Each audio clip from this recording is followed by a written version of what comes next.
Kisah Atlantis berasal dari dialog Sokrates, Timaios dan Kritias, yang ditulis oleh Plato pada sekitar 360 sebelum Masehi. Dalam dialog tersebut, Plato menjelaskan bahwa Solon, satu dari 7 orang bijak, seorang penyair Athena, dan penata hukum yang terkenal, pernah ke Mesir di mana para pendeta bercerita tentang kisah Atlantis, yang tertulis pada sebuah tugu di dalam kuil mereka. Atlantis dikatakan sebagai sebuah kisah nyata, yang hancur, dalam sehari semalam, 9.000 tahun sebelum Solon, atau sekitar 11.600 tahun lalu. Ini, secara akurat bertepatan dengan bencana dahsyat pada akhir periode Drias Muda. Plato menyebutkan bahwa Pulau Atlantis telah dilanda gempa dan banjir, dan kemudian berangsur-angsur terbenam ke dalam laut. Dalam beberapa penjelasan lainnya, tersirat bahwa banjir tersebut datangnya dari laut, sehingga kemungkinan adalah sebuah tsunami. Plato tidak mengenal tsunami sehingga menyamakannya dengan banjir. Gempa dan tsunami sangat sering berkorelasi.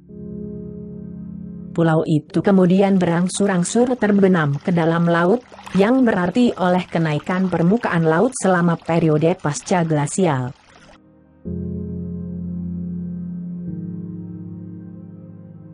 Solon, ketika sedang menulis puisinya, menanyakan arti dan pengetahuan nama-nama tersebut, yang telah diterjemahkan ke dalam bahasa Mesir. Saat menyalinnya lagi menerjemahkannya ke dalam bahasa Yunani.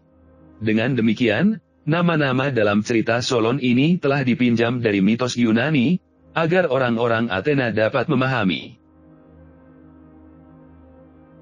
Kisah Atlantis memiliki garis waktu sebagai berikut.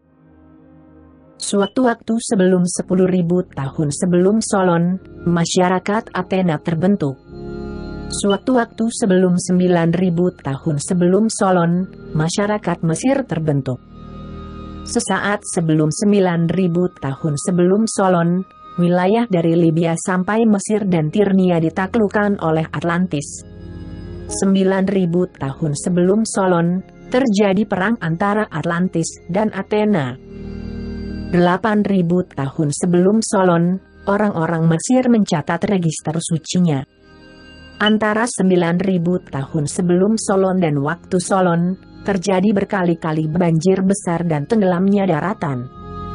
Sekitar 600 sebelum Masehi, pendeta Mesir menceritakan kisah Atlantis kepada Solon. Sekitar 360 sebelum Masehi, Plato menulis Timaios dan Kritias. Sejak tulisan pertama kisah Atlantis, yang ditulis oleh filsuf Yunani Plato lebih dari 2.300 tahun lalu, terus terjadi perdebatan serius apakah Atlantis pernah benar-benar ada atau tidak. Keberadaan Atlantis didukung oleh fakta yang dijelaskan secara sangat rinci oleh Plato. Selain itu, berbagai kondisi, peristiwa dan barang yang tidak diketahui oleh Plato juga dijelaskan dengan kata-kata yang rinci dan panjang. Plato sendiri menegaskan bahwa itu adalah kisah nyata.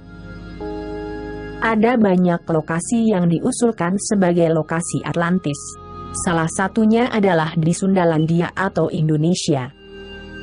Gagasan pertama tentang hubungan antara Atlantis dan Indonesia berasal dari seorang teosofis terkemuka, C.W. Leadbeater, dan Letnan Gubernur Inggris di Jawa, Thomas Stamford Raffles, pada abad ke-19. Salah satu peneliti pertama Atlantis di sana, pada pertengahan tahun 1990, adalah seorang polimat Amerika William Lauridsen. Konsep Atlantis Sundalandia telah diberi dorongan besar oleh penerbitan buku almarhum Profesor dari Brasil Aricio Nunes dos Santos, Atlantis, benua yang hilang akhirnya ditemukan, pada tahun 2005. Penggenangan prasejarah wilayah Sundalandia telah tercakup secara ekstensif oleh seorang dokter anak dan ahli genetika, Stephen Oppenheimer pada tahun 1998.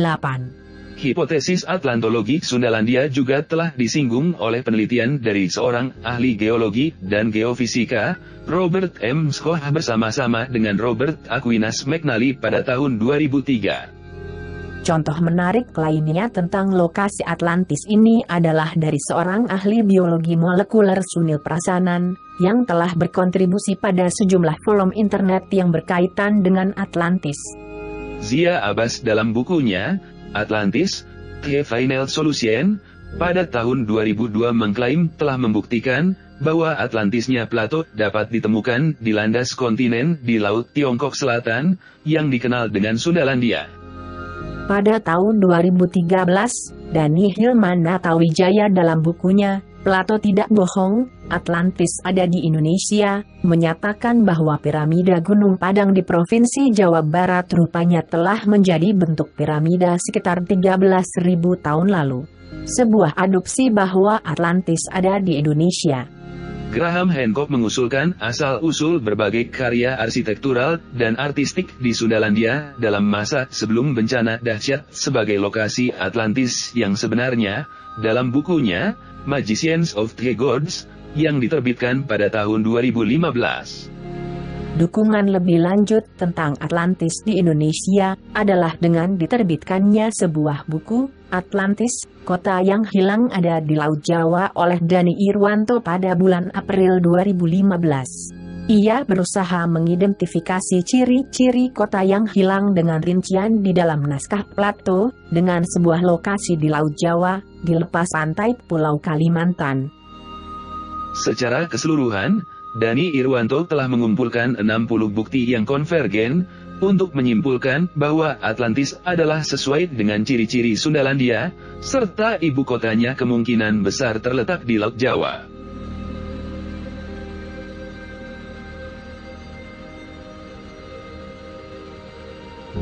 Apa yang kita sebut sekarang dengan nama Samudra Atlantik tidak sama dengan yang dahulu.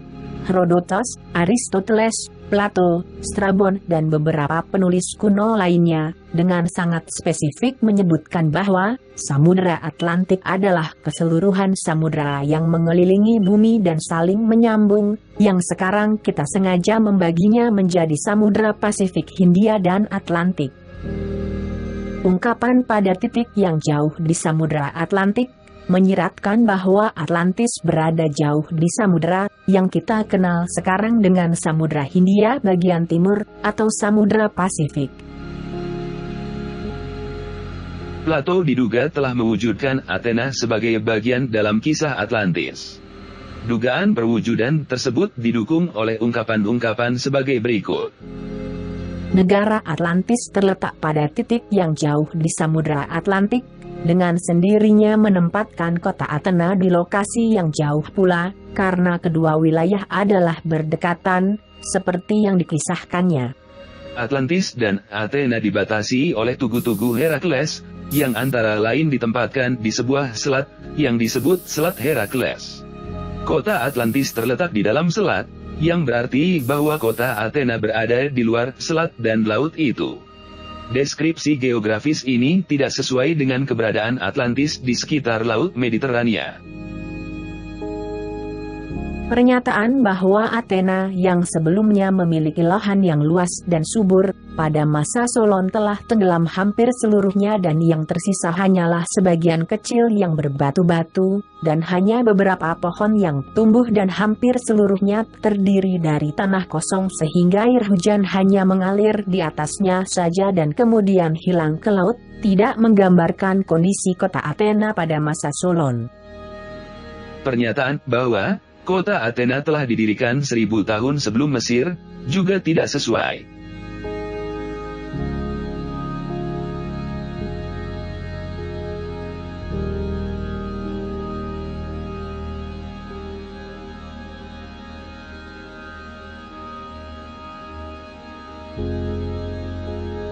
Permukaan laut pada masa Atlantis, sekitar 11.600 tahun yang lalu, adalah sekitar 60 meter di bawah permukaan laut sekarang.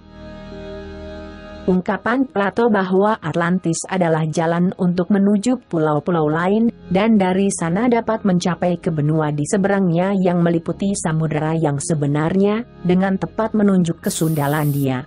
Bepergian dari sana, seseorang dapat mencapai beberapa pulau seperti Nusa Tenggara, Sulawesi, Maluku, Mindanao, dan Luzon, dan dapat mencapai benua di seberangnya, yaitu benua Sahul yang besar, gabungan Australia, Papua, dan daratan yang menghubungkannya.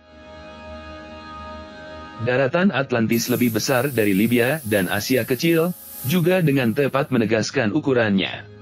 Ungkapan bahwa wilayah yang di sisi samudra dikatakan menjulang dan terjal, lebih lanjut menegaskan bahwa Sundalandia adalah lokasi Atlantis. Ungkapan di dalam selat dan di laut yang dikelilingi oleh benua tak berbatas, menegaskan lokasi ibu kotanya.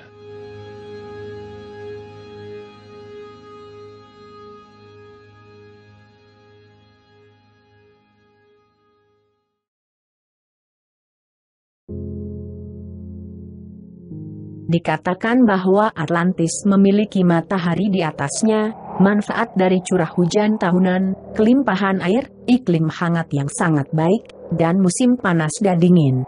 Hal ini sangat mencirikan iklim tropis. Musim panas dan dingin mengacu pada musim kemarau dan hujan, di mana kata-kata tersebut tidak terdapat di Yunani kuno.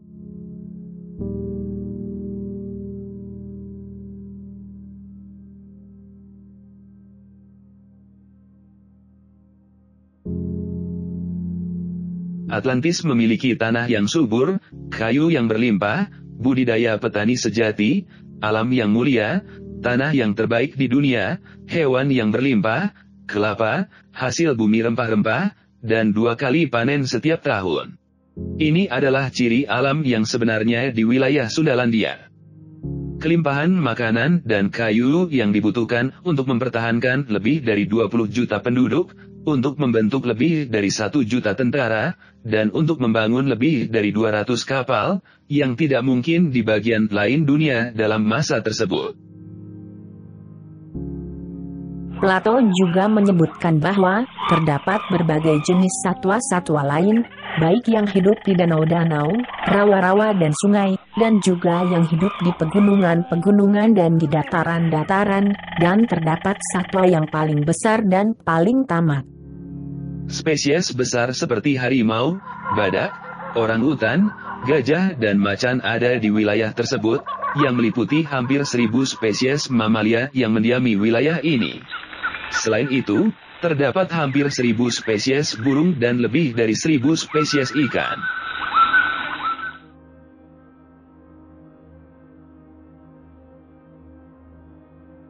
Dijelaskan bahwa terdapat banyak gajah di Atlantis. 2 dari 4 subspesies gajah Asia terdapat di Indonesia dan Malaysia. Gajah Sumatera terdapat di Pulau Sumatera, dan gajah Kalimantan di Pulau Kalimantan. Gajah Jawa yang sekarang telah punah dan pernah menghuni Jawa, adalah identik dengan gajah Kalimantan. Plato menyebutkan bahwa terdapat kuda, untuk pacuan maupun untuk perang.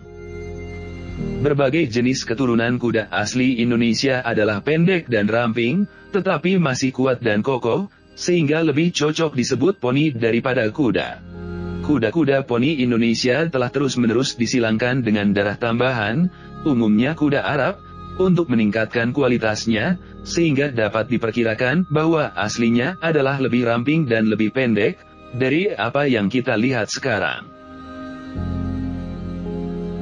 Plato menjelaskan bahwa ada pengorbanan banyak banteng.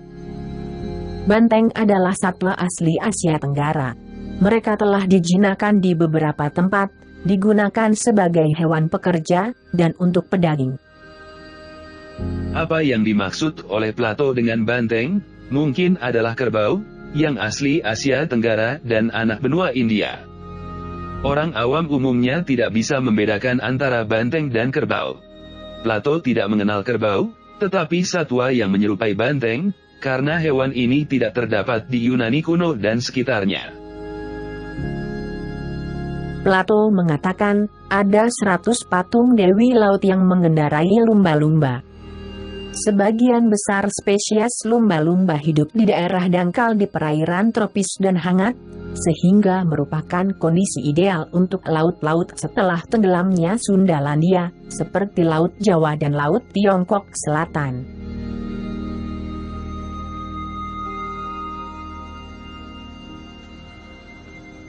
Plato menyebutkan bahwa terdapat buah-buahan yang berkulit keras, menghasilkan air yang dapat diminum, daging dan minyak urap, di Atlantis.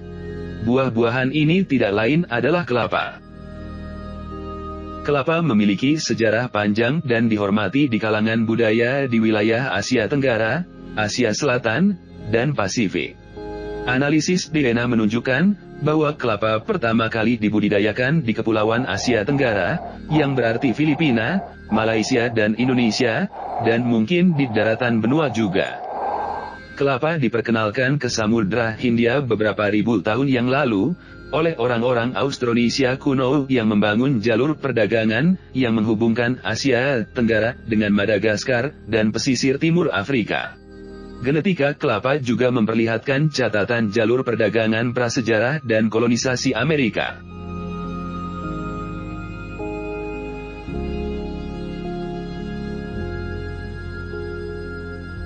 Plato menyebutkan bahwa terdapat hasil bumi yang dibusukkan dengan menjaganya, yang kita konsumsi setelah makan malam di Atlantis. Ini bisa jadi adalah makanan tradisional terfermentasi yang dimakan sebagai makanan penutup, yang dikenal dengan tape. Tape adalah asli dan populer di seluruh Asia Tenggara, berupa pasta alkohol yang manis atau asam, dan dapat digunakan secara langsung sebagai makanan, atau dalam pembuatan kue tradisional. Tape dapat dibuat dari berbagai sumber karbohidrat, tetapi biasanya dari singkong, beras putih atau beras ketan. Fermentasinya dilakukan melalui berbagai campuran, dengan menambahkan sumber karbohidrat dengan mikroorganisme yang diperlukan dalam pengembangan awal, yang dikenal sebagai ragi. Tape juga digunakan untuk membuat minuman beralkohol yang dikenal sebagai arak atau brem.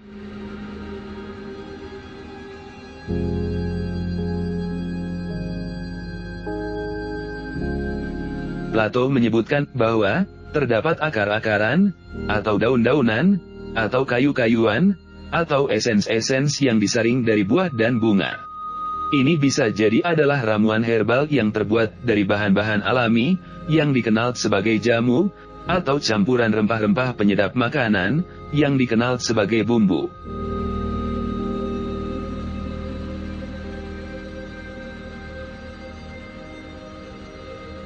Terdapat hasil bumi, yang dibudidayakan, dikeringkan, memberikan makanan dan lainnya, digunakan sebagai makanan pokok, yang disebut secara umum dengan nama butiran curah.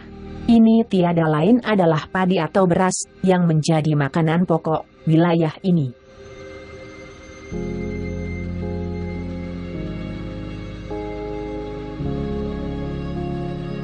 Terdapat sejenis kastanye, yang memberikan kesenangan dan hiburan.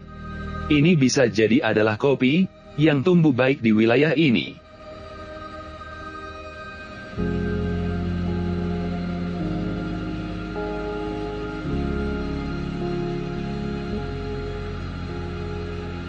Atlantis memiliki kelimpahan mineral, emas, perak, tembaga, timah, dan orihalkum. Ini juga ciri sejati alam di wilayah Asia Tenggara. Apakah itu orihalkum?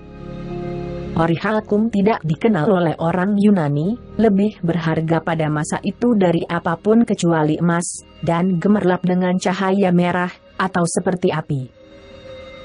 Dani Irwanto mengidentifikasi orihalkum sebagai zirkon, karena memiliki ciri-ciri yang sama dengan deskripsinya. Produk zirkon adalah benar-benar berharga kedua setelah emas, memiliki kualitas batu permata, dan dikenal sebagai berlian tiruan. Zirkon dapat diproses untuk menghasilkan warna-warna yang berbeda, yang merah dikenal dengan nama hyasin. Setelah dipoles, sifatnya berkilau seperti berlian, yang tidak dimiliki oleh logam, oleh karena itu Plato menggambarkannya dengan kata-kata, gemerlap dan bercahaya, secara khusus. Tidak ada logam yang dikenal bercahaya dan gemerlap dengan warna merah, atau seperti api, sehingga orihalkum bukanlah sebuah logam. Ungkapan bahwa itu digali dari bumi di banyak bagian daratan adalah benar, karena terdapat berlimpah di wilayah Kalimantan.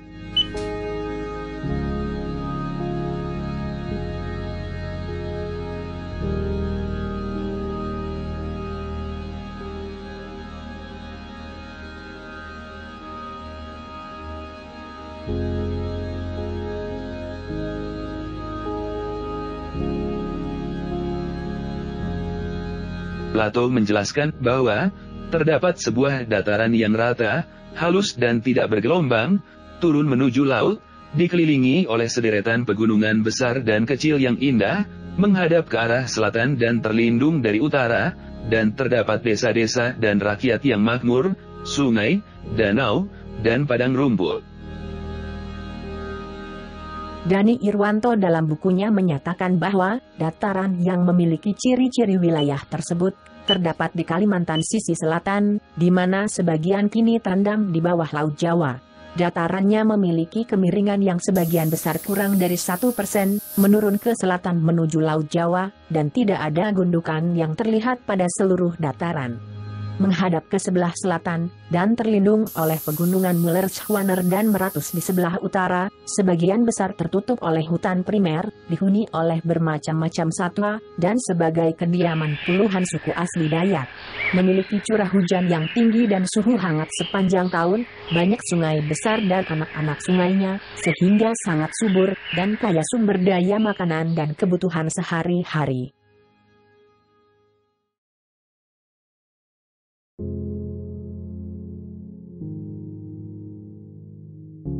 Plato menjelaskan bahwa dataran itu berbentuk persegi dan lonjong, panjangnya 3000 stadium atau sekitar 555 km, dan lebarnya 2000 stadium atau sekitar 370 km.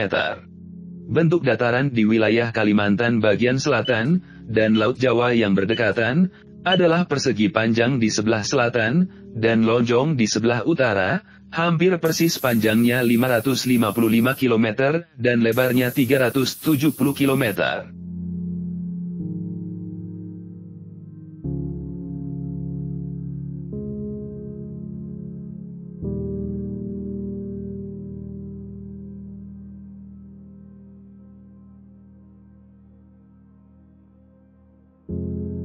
Mengenai saluran air di dataran tersebut, Plato menjelaskan bahwa saluran keliling dalamnya 100 kaki atau sekitar 30 meter, lebarnya 1 stadium atau sekitar 185 meter, panjangnya 10.000 stadium atau sekitar 1.850 km, melingkari seluruh dataran, mendapatkan aliran dari pegunungan, berliku di sekitar dataran, bertemu di kota, dan bermuara ke laut.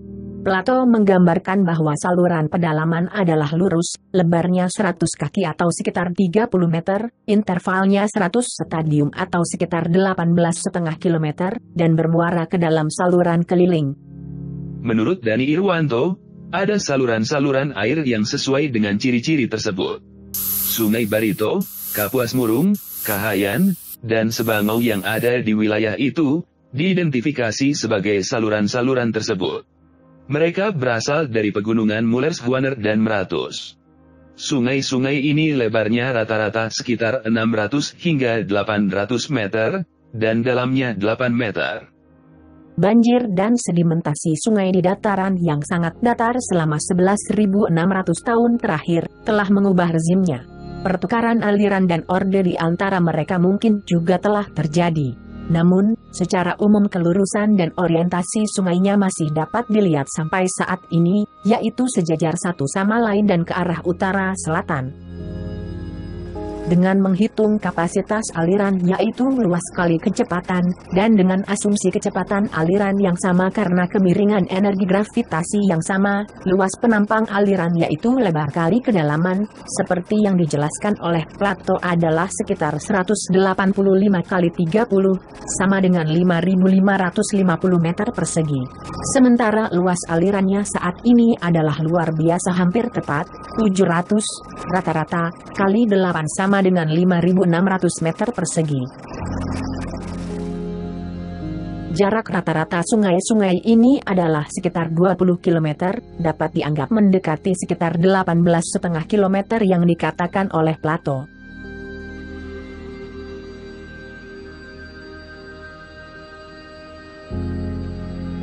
Plato menyebutkan bahwa terdapat terusan yang digali dari satu saluran pedalaman ke yang lainnya. Dengan mengamati peta, kita dapat melihat berbagai terusan yang ada di wilayah tersebut, beberapa di antaranya dibangun atau direhabilitasi akhir-akhir ini. Terusan ini dikenal secara lokal dengan Anjir, yaitu saluran yang menghubungkan dua sungai sebagai bagian jaringan transportasi.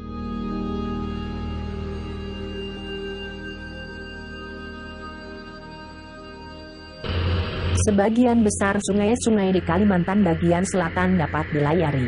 Semua sungai dan anak sungainya adalah merupakan jaringan sistem transportasi, menjadi sarana vital bagi masyarakat, dan telah menjadi urat nadi ekonomi, karena sebagian besar kegiatan ekonomi mereka dilakukan melalui dan di sungai sejak zaman kuno. Berbagai jenis hasil hutan, pertambangan, dan pertanian diangkut ke tempat pengumpulan atau pelabuhan melalui jaringan sungai.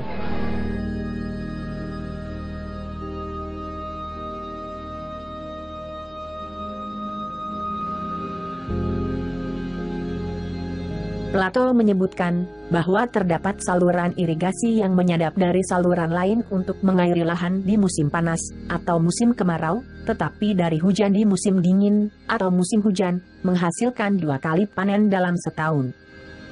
Praktek saat ini sistem irigasi rawa pasang surut di Kalimantan bagian selatan secara tradisional dikenal dengan sistem Anjir, di mana saluran primernya disebut Anjir atau antasan, yang dibuat dengan menghubungkan dua sungai pasang surut, juga digunakan sebagai keperluan navigasi. Saluran di dalam lahan dibuat untuk mengairi dan menguras sawah dari dan ke dalam Anjir, yaitu saluran sekunder yang disebut handil atau tata, dan saluran tersier disebut saka. Sewaktu air surut, saluran-saluran ini membuang air beracun, dan pada saat pasang air tawar dialirkan ke dalam saluran dan disampaikan ke sawah. Sistem ini menghasilkan 2 kali panen padi dalam setahun. Semua fakta ini benar-benar konsisten dengan ungkapan Plato.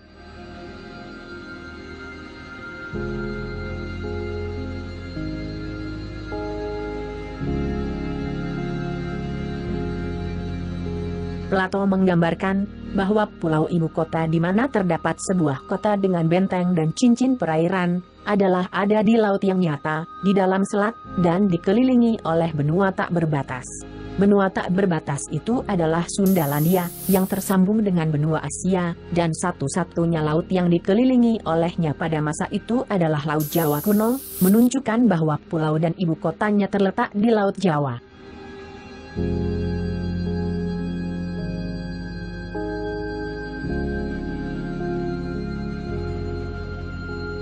Pernyataan bahwa pulau itu terletak di dekat dataran, dan semua saluran bertemu di kota dan bermuara ke laut, menunjukkan bahwa pulau itu terletak di sebelah selatan dataran, di suatu tempat yang sekarang terdapat di bawah Laut Jawa. Lokasinya diidentifikasi oleh para pelaut sebagai Gosong Gia atau Annie Florence Reef, sebuah terumbu karang digambarkan berukuran kecil, dan muncul ke permukaan saat laut surut. Kota Atlantis adalah sebuah pulau dengan sebuah bukit kecil di dekat pusatnya. Kota dan pulau ini sudah ada cukup lama dan dibangun oleh banyak raja. Memiliki cincin-cincin perairan dan lintasan dari laut menuju cincin terdalam. Mereka membuat jembatan di antara zona laut yang mengelilingi kota metropolitan kuno itu. Sebuah dinding batu dimulai dari laut dan mengelilinginya.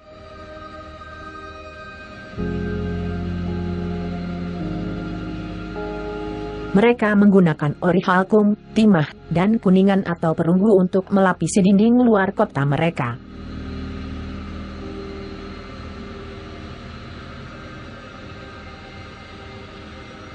Ada sebuah bukit, tidak terlalu tinggi, di dekat pusat pulau sentral. Di puncak bukit sentral, sebuah kuil dibangun untuk menghormati Poseidon, di mana terdapat patungnya yang sangat besar terbuat dari emas. Mereka membangun istana di tempat kediaman para dewa dan leluhur, yang terus diperindah oleh generasi-generasi setelahnya. Di dermaganya terdapat kapal-kapal dan banyak perlengkapan angkatan laut.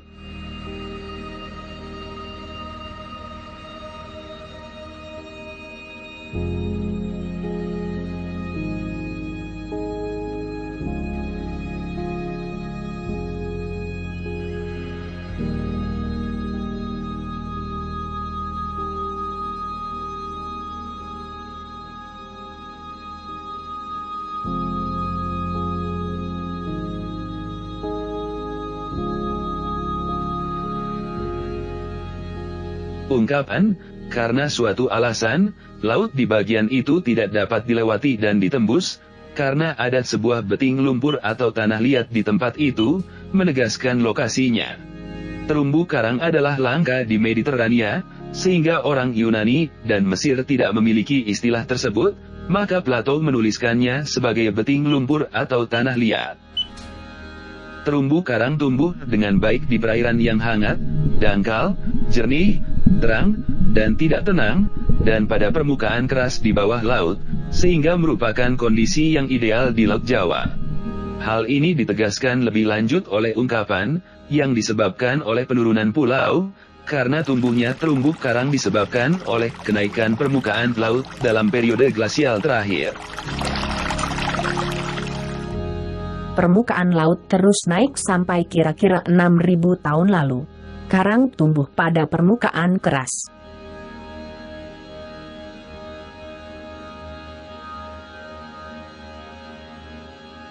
Bersamaan dengan sedimentasi dan proses lainnya.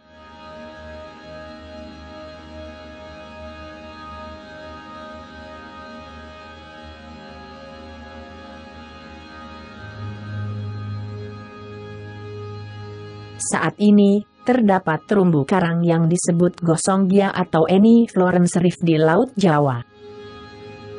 Bagian atas terumbu terdapat kira-kira 10 meter di bawah permukaan laut rata-rata, dan dasar laut kira-kira 55 meter di bawah permukaan laut rata-rata.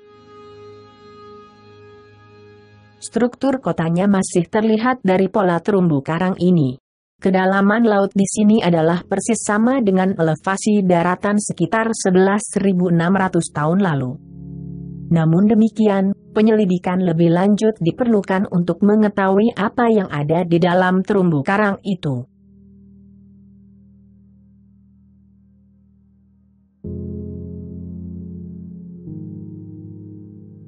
Plato menyebutkan bahwa perang dikatakan telah terjadi antara mereka yang tinggal di luar Tugu Herakles, dan semua yang tinggal di dalamnya.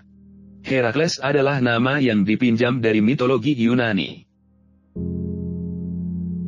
Apakah arti Tugu Herakles sebenarnya? Pendeta Mesir mengatakan kepada Solon tentang batas teritorial antara Atlantis dan seterunya, sebagai, yang oleh Anda disebut Tugu Herakles, untuk menggambarkan gerbang masuk, atau tanda batas negara yang terletak di sebuah selat. Kata-kata, oleh Anda, bisa berarti bahwa penanda itu biasa dikenal oleh orang Athena, tetapi bukan yang mereka maksud, atau dengan kata lain, seperti Tugu Herakles. Seperti disebutkan sebelumnya, batas Atlantis tidak sesuai dengan wilayah di Mediterania. Selain itu, Solon meminjam istilah mitologi Yunani dalam kisahnya. Penulis Yunani klasik sering merujuk tugu-tugu itu tanpa secara spesifik menyebutkan lokasinya. Penyair Pindar menyebutkan bahwa penanda batas tersebut adalah metafora batas pengetahuan geografi masyarakat Yunani, suatu batas yang tidak pernah statis. Tugu-tugu itu pada zaman dulu diidentifikasi sebagai Selat Sisilia, tetapi semenjak masa Eratosthenes, sekitar tahun 250 sebelum Masehi, metaforanya dipindahkan untuk merujuk pada Selat Gibraltar, yang mencerminkan perluasan pengetahuan maritim Yunani. Dani Irwanto berhipotesis bahwa tugu-tugu itu adalah monumen yang dibangun di tempat-tempat di gerbang atau tapal batas negara, dan bisa di mana saja di tempat-tempat tertentu di sepanjang perbatasan. Tugu telah menjadi tradisi di Indonesia sampai sekarang, untuk menandai batas atau gerbang masuk suatu wilayah. Tugu-tugu itu seringkali dihiasi dengan wajah Batara Kala, yang banyak terdapat di mana-mana di Jawa dan Bali. Akan dibahas kemudian, bahwa Batara Kala adalah analog dengan Herakles di Yunani.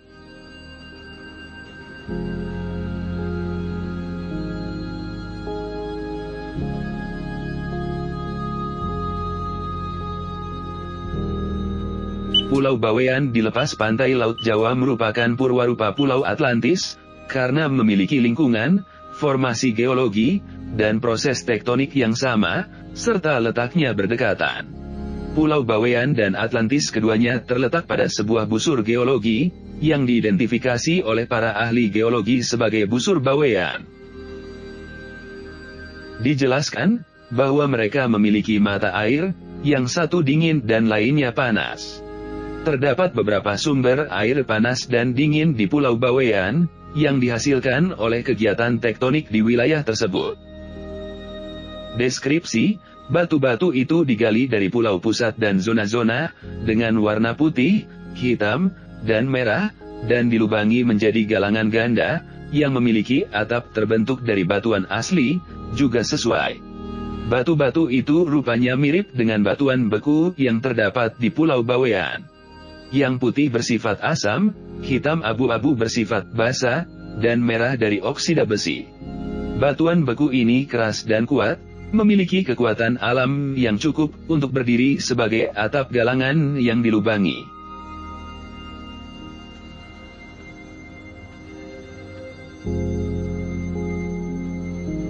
Kerajaan Atlantis didirikan oleh dewa bernama Poseidon, dipinjam dari mitos Yunani.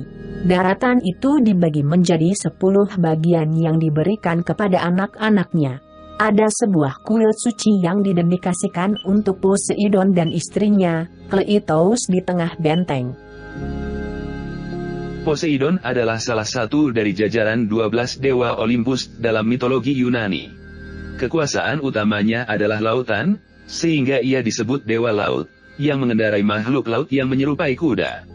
Dalam karya-karya awal sastra Yunani kuno, Poseidon lebih banyak dikenal daripada Zeus, dan dianggap sebagai dewa tertinggi, sebagaimana disebutkan dalam tablet linear B dari zaman perunggu Yunani pra-Olympus. Homer dalam Iliad menyebutnya sebagai pelindung kota masyarakat Helena. Poseidon adalah analog dengan Neptuna dalam peradaban Etruska, sekitar abad pertama sebelum Masehi, yang juga disebut dewa laut. Dalam bahasa Latin, nama itu diubah menjadi Neptunus dalam mitologi Romawi. Neptunus digambarkan sebagai dewa yang mengendarai makhluk laut menyerupai kuda berekor naga, dan bersenjatakan trisula, seperti Poseidon. Hal ini menunjukkan pengaruh mitologi Yunani yang kuat. Plato menjelaskan, bahwa 10 rajanya dikatakan memiliki kontrol mutlak warganya, dengan penegakan hukum, yang diatur oleh perintah Poseidon yang telah diwariskannya. Poseidon di Yunani adalah analog dengan dewa Baruna atau Waruna di Kepulauan Nusantara, yang dijuluki dewa air, penguasa laut dan samudra. Dalam mitologi Pradharma, Baruna dianggap sebagai dewa tertinggi terhadap yang lainnya, dan penata hukum yang pertama di dunia. Baruna digambarkan mengendarai raksasa laut yang disebut Makara, di mana di bagian depan menyerupai binatang, dengan gigi dan taring besar, dan di bagian belakang menyerupai ekor naga raksasa, kadang-kadang berkaki. Dalam mitologi India, Makara digambarkan sebagai makhluk darat di separuh bagian depannya, seperti rusa, buaya atau gajah, dan makhluk air di separuh belakangnya, seperti ikan atau anjing laut, atau kadang-kadang ekor merak atau bunga. Dari hal tersebut, Dani Irwanto menyimpulkan bahwa Poseidon dan Baruna adalah analog, dibuktikan bahwa keduanya adalah dewa laut atau samudra, menjadi penata hukum pertama, merupakan dewa tertinggi di masa awal, dan mengendarai makhluk laut mitologi. Selain beberapa nama lain, Kalimantan dikenal dengan nama Warunapura, yang artinya tanah dewa Baruna. Babat Jawa kuno Nagara Kertagama menyebutkan sebuah negara kuno dalam lingkup pengaruh Majapahit, yang disebut Barune, kemudian diidentifikasi sebagai Barunai, yang sekarang menjadi Kerajaan Brunei. Sumber-sumber Eropa lebih lanjut dalam abad ke-16 menunjukkan nama pulau ini sebagai Borne, oleh Antonio Pigafetta, atau Borne, oleh Duarte Barbosa. Babat Tiongkok dinasti Song dan Ming menunjukkan nama Boni. Penjajah Belanda dan Inggris menamai pulau ini Borneo.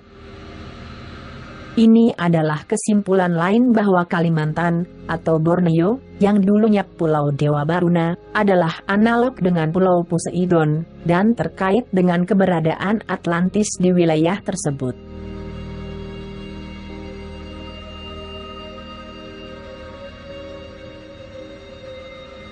Herakles, atau diromanisasi menjadi Hercules, adalah putra dari perselingkuhan Zeus dengan wanita fana Alkmena. Zeus merayu dan bercinta dengan Alkmena setelah menyamar sebagai suaminya, Amphitryon, Raja Theba. Zeus bersumpah bahwa anak berikutnya yang lahir dari rumah Perseides harus menjadi penguasa Yunani, tetapi oleh muslihat istri Zeus yang pencemburu, Hera, anak yang lain, Eurystheus yang sakit-sakitan, lahir lebih dulu dan menjadi raja. Ketika Herakles telah dewasa, ia harus mengabdi kepadanya, dan juga menderita atas penganiayaan Hera yang pendendam. Selain kegilaan akibat Hera, Herakles memiliki karakter yang sangat brutal. Herakles di Yunani adalah analog dengan Batara Kala di Kepulauan Nusantara. Kala adalah dewa alam gaib dalam mitologi Jawa dan Bali kuno. Menurut legenda Jawa, Kala adalah putra Guru. Guru memiliki istri yang sangat cantik bernama Uma. Suatu hari, Guru dengan nafsu yang tidak terkendali memperkosa Uma. Mereka melakukan hubungan seksual di atas Sandini, seekor sapi suci. Perilaku ini mempermalukan Uma yang kemudian mengutuk Guru, tapi Guru mengutuk kembali Uma sehingga berubah menjadi raksasa yang buruk dan menakutkan. Bentuk jahat Uma ini juga dikenal dalam mitologi Jawa sebagai Durga.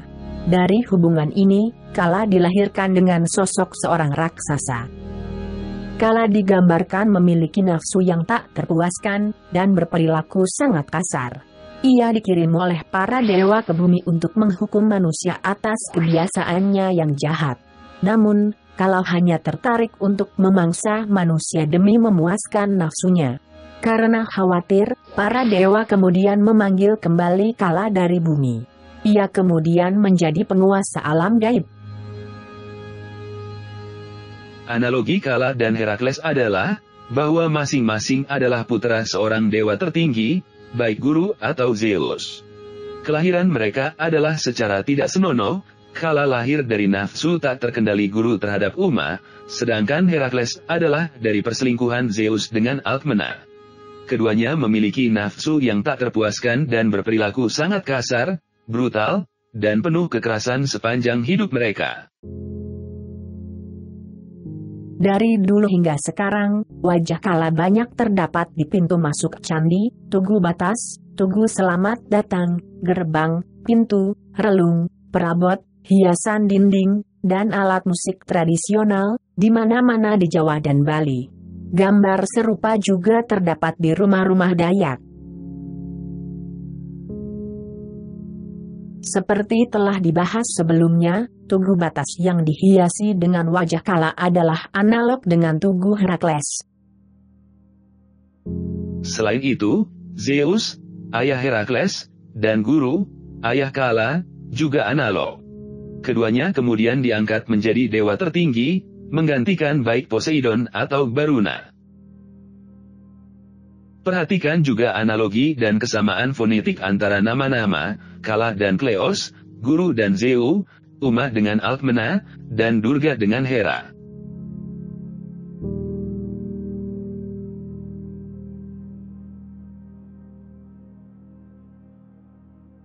Plato menjelaskan bahwa dalam setiap 5 atau 6 tahun secara bergantian, raja-raja Atlantis berkumpul untuk membahas dan membuat pengaturan, diakhiri dengan pengorbanan banyak banteng.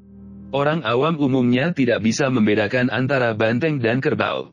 Plato tidak mengenal kerbau, tetapi satwa yang menyerupai banteng, karena hewan ini tidak terdapat di Yunani kuno dan sekitarnya.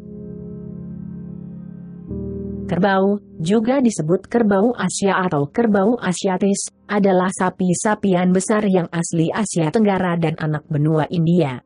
Kerbau adalah salah satu satwa yang memiliki nilai ekonomi dan agama terbesar, digunakan sebagai korban di Asia Tenggara, anak benua India, dan Tiongkok Selatan. Di daerah monsunal Asia ini, kerbau dipersembahkan kepada para dewa atau roh gaib, sebagai pengantar roh menuju dunia lain, atau sebagai simbol zoomorfis leluhur. Ciri rumah-rumah di Asia Tenggara adalah beratap seperti tanduk bercabang, yang dianggap sebagai simbol kerbau, dipandang di seluruh wilayah sebagai penghubung antara surga dan dunia ini.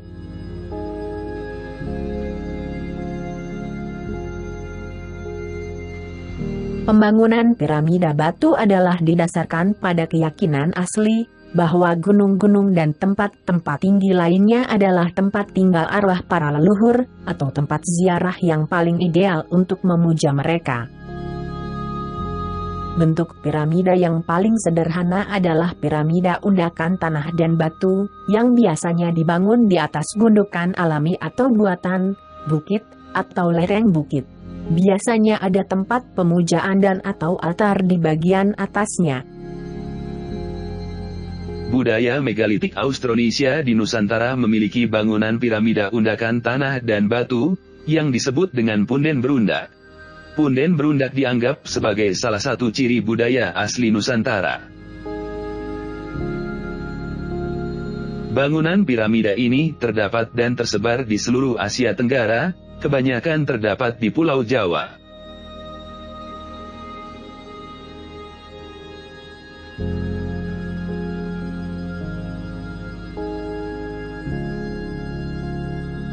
Candi Borobudur yang megah adalah candi Buddha terbesar di dunia, yang diduga dibangun di atas piramida berundak sebelumnya.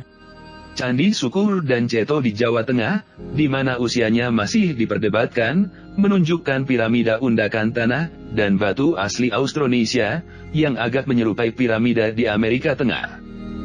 Gunung Padang adalah situs megalitik yang terbesar dan tertua di Asia Tenggara, berusia sekitar 25.000 tahun atau lebih tua.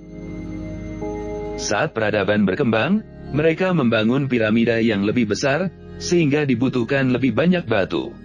Mayoritas beratnya lebih dekat ke tanah, dan material yang lebih tinggi akan mendorong dari atas. Batu-batu itu dapat menimbulkan masalah pada kekuatan tanah untuk menahan beban. Oleh karena itu, piramida yang dibangun dengan banyak batu, memiliki tanah yang lebih sedikit, atau bahkan tanpa tanah. Piramida telah dibangun oleh peradaban di banyak lokasi di seluruh dunia. Selama ribuan tahun, bangunan yang terbesar di bumi adalah piramida.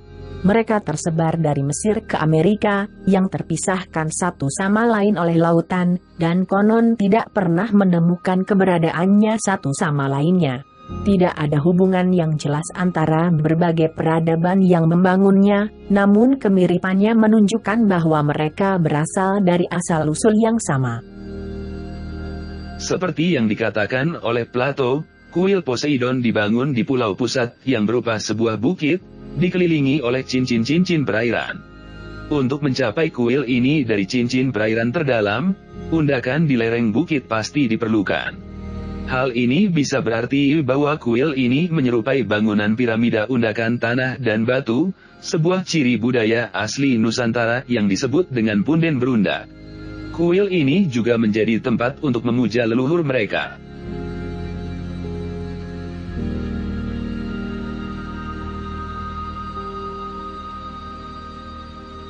Plato menjelaskan bahwa saluran-saluran adalah sarana untuk mengangkut kayu dan hasil bumi dengan kapal.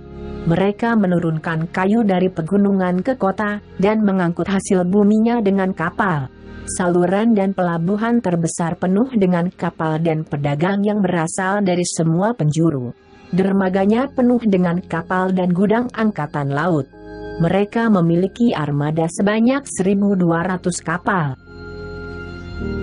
Kegiatan maritim adalah budaya khas Austronesia sejak zaman purba. Bukti yang paling awal diketahui ditemukan sebagai lukisan gua, yang berusia 10.000 tahun atau lebih, yang sepenuhnya dihiasi oleh lukisan perahu layar. Teknologi berlayar jarak jauh di kawasan ini, pastilah telah muncul jauh lebih awal, dengan penghunian Australia melalui Asia Tenggara sekitar 40.000 tahun lalu. Arkeolog telah mengungkapkan banyak bukti tentang jaringan maritim aktif di kawasan Asia Tenggara, yang menyebar ke seluruh Asia Tenggara dan sebagian besar Pasifik.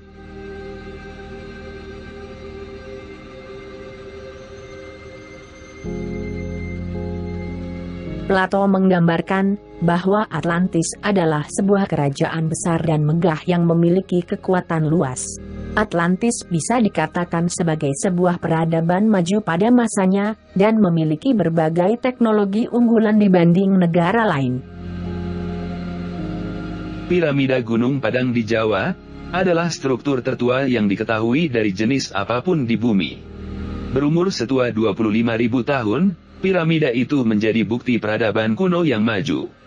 Mayoritas situs berundak itu adalah buatan manusia, dibangun dari generasi ke generasi dalam hitungan ribuan tahun.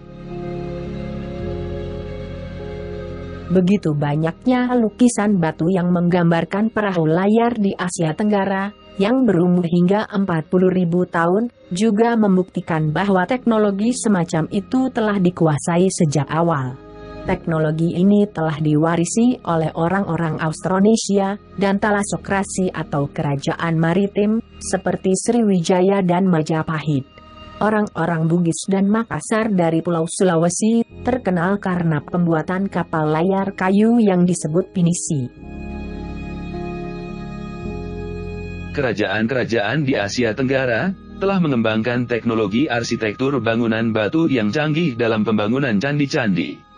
Ini termasuk Borobudur, Prambanan, dan Angkor Wat yang megah, dan ratusan candi lainnya. Di bidang pertanian, orang-orang di Asia Tenggara terkenal dengan budidaya dan teknik penanaman padi, seperti teras ring. Sistem irigasi dan pengelolaan air yang kompleks telah dikembangkan di Nusantara. Contoh yang luar biasa adalah Subak, sistem irigasi di Bali. Dalam teknologi pangan, sebagian karena iklim tropis yang syarat akan berbagai mikroba, orang-orang di Asia Tenggara telah mengembangkan pengetahuan tradisional dalam teknik fermentasi, yang menghasilkan pengembangan makanan terfermentasi, misalnya tapai, tempe, oncom, dan juga minuman seperti brem dan tuak.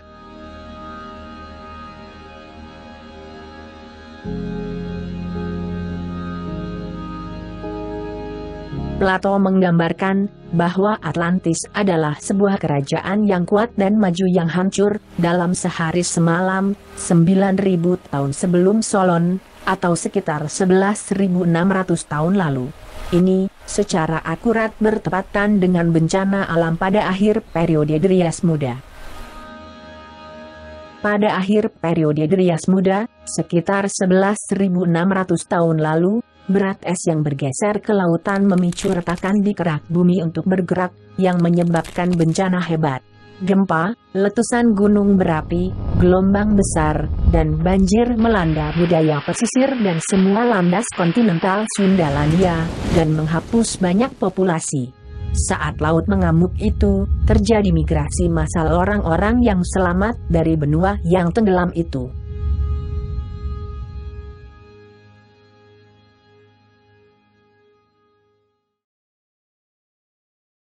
Plato menyebutkan bahwa Pulau Atlantis telah dilanda gempa dan banjir dalam sehari semalam. Dalam beberapa penjelasan lainnya, tersirat bahwa banjir tersebut datangnya dari laut, sehingga kemungkinan adalah sebuah tsunami. Plato tidak mengenal tsunami sehingga menyamakannya dengan banjir. Gempa dan tsunami sangat sering berkorelasi. Gempa, tsunami, dan letusan gunung api yang cukup besar sering terjadi di salah satu wilayah tektonik yang paling kompleks di bumi ini. Tsunami diketahui memiliki tinggi gelombang pasang yang dramatis, juga dapat diperbesar dan diperkuat tingginya di perairan yang dangkal dan dataran yang rata, dan dapat mengalami pantulan berulang-ulang di dalam pelabuhan dan teluk. Kita bisa beranggapan bahwa kehancuran Atlantis adalah antara lain disebabkan oleh tsunami di wilayah ini. Ini karena gelombang tsunami yang merambat di perairan dangkal, yaitu di Laut Jawa kuno, dan naik ke daratan pada dataran yang sangat rata. Laut Jawa kuno membentuk sebuah teluk, yang bisa menyebabkan gelombang menjadi lebih tinggi dan berkepanjangan, dan merusak.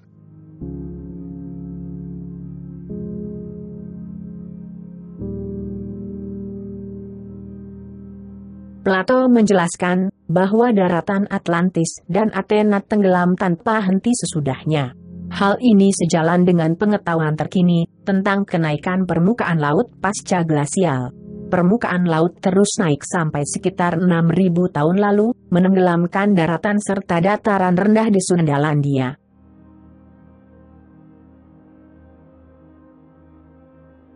Kehancuran kota Atlantis dan ceritanya terkubur selamanya di bawah laut. Kemudian, diingat oleh orang-orang Mesir yang bermigrasi dari sana, dan menuliskannya dalam catatan suci mereka.